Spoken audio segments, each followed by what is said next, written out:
This is AI.R, Artists in Residence Broadcasting, coming to you once a week from New York City. Hello, I'm John Cullum, and this is Emily. I'm John's wife, and we're going to do a post today. What is it, Em? Well, we're going to do a post for M's Talkery, my blog, and we are on air broadcasting. Did you say that we were on air broadcasting? No, I don't. Well, you have to tout air broadcasting. Okay. That's our mother. Okay. Okay. Today we're going to do a post about automobiles. Why?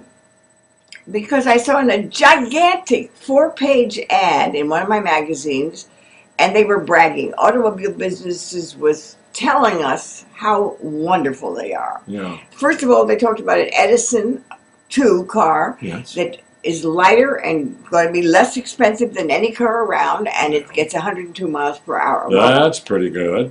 Would you want to go 102 miles per hour where? Oh, I thought you meant per gallon. No, 102 miles per hour. I'm not gonna. They brag. I would not drive that fast anyway. Then there's an Antro electric car that is being made in Hungary. Very inexpensive, like $2,000. That's more my speed. You want one? Yeah, I can take one of those. How many people can Three get it? people have to sit in the front seat, nobody in the back. Oh. And the person on the left and the person who's the driver pedal, plus on the roof there. Wait. The person on the right and the person on the left pedal? No wonder they can get out. Wait a minute. There's a transformer. Oh. Look up on the roof. It's a transformer. There's a transformer. Solar panels. Okay. Okay. And big news. Google has got a driverless car. It is called Auto 2. I'm reading from this paper so that I can get all these words. Driverless car. Auto 2 Mobile. It has radar sensors. Can you imagine a traffic jam with 150 driverless cars? They'd have to call up India to find out, because they're all run by computers. They have to try to figure out how to what would you say to your driver's car? Be in the car and you tell me you're on your way home. Get me out of this jam. Suppose it took you to the wrong place. No, Did it take you to your girlfriend's house? That's what. No, of course not. Okay. It has video camera and it has a laser ranger finder, and Google is serious. When Google says they're doing something, they do it. Yeah. Okay. So, vehicle productions are up 67% this year. Well, I can't believe that. And General Motors is going to pay back $2.1 billion of the funds that we as taxpayers gave to it so that General Motors wouldn't go out of business. That's a good sign. But I mean, all those cars. I mean, all those this increase and stuff. Does that mean they're going to be sold, or is it just they're just turning them out? No. Although I did read something that Toyota has probably sold less cars than it has recalled. Say that, turn that around. They've recalled more cars than they sold. Anyway, that's funny. The good news about the future is there will be satellite radio. There'll be 10-speaker Bose speakers, 480 watts of music for your car. Not in that little car that I'm going to buy.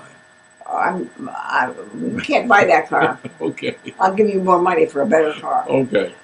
Keyless entry, push button engine start, trigger wipers. Wow. Intelligent headlamps that will dim as you are on the highway, and entertainment, a drowsiness watcher that'll, when you drowse, it'll be aware of it and alert you, and it'll keep you from drifting into a wrong lane. That's wonderful. You know what I want to get is one of these driverless cars that will put me to sleep so I can take a nap while I'm taking the trip. You're going to go and end up at your girlfriend's house. I know it. No, I'm not. Anyway, it's got night view. They're going in the direction of having night view sensors so that when you're driving at night, you will have radar lamp lighting along the highway. Oh, Emily, this car is going to be enormous. It's going to have all this stuff on them. Well, they didn't say anything about the price of these new cars, although I read a statistic. The 1957 Ferrari, called a Testarossa, was sold for $12.2 million and is the most expensive car in the world. It was sold it was made in 1957. It was recently sold in 2009, and there are 21 cars like that in the world. Anyway, my goodness, who John, would buy a car? Yes. You are not going to buy it. Well, I don't want to buy it. Okay. Listen, can you think? Think of the repair bills if I ran. Well, here's what concerns me. Well, I don't see anything about the way cars are made out of a material that you get a scratch, a pebble, and it costs you $1,000 to have it repaired. Yeah, that's the truth. So I don't feel that the way in which they're going in terms of all this bragging is wonderful for you and me. That's just my opinion. Well, we live in New York. I guess we'll just keep walking around. We'll do things by Shanksmere, as they used to say. Shanksmere. Yeah, that's us. That's us. Walking to work or where we have to go. Okay, well, that's it. Well, I enjoyed being with you, and I enjoyed hearing Emily tell me all about these automobiles, but we're going to have to think twice before we buy one. So we'll just say, so long. This is AI.R. See you next week.